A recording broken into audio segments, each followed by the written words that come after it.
A show of support, a message of deterrence.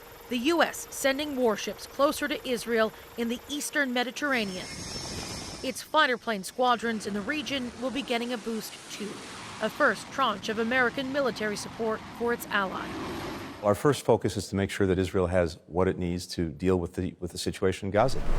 The President and Secretary of State spent much of this weekend on the phone. Good afternoon. Speaking with regional leaders and partners in support of Israel, they say. Joe Biden having 2 calls in 2 days with the Israeli Prime Minister. And my administration's support for Israel's security is rock solid and unwavering. International outrage moved swiftly. Tausende Raketen. The German Chancellor described the acts as barbaric.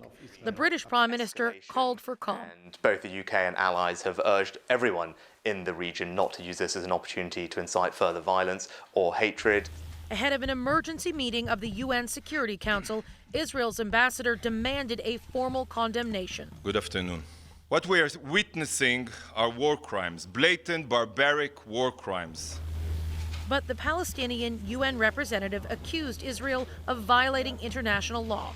This is not a time to let Israel double down on its terrible choices. This is a time to tell Israel it needs to change course.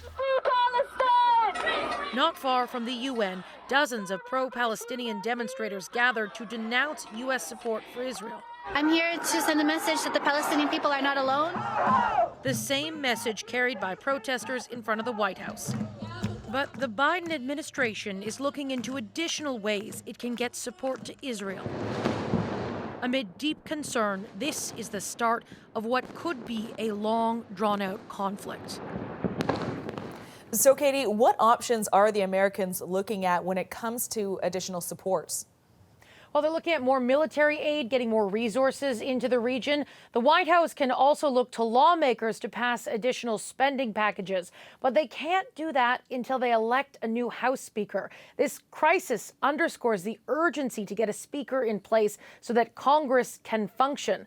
Some lawmakers are getting briefings at the White House, and there is great concern here about how intelligence officials failed to see this attack coming, and that will be investigated in the days ahead.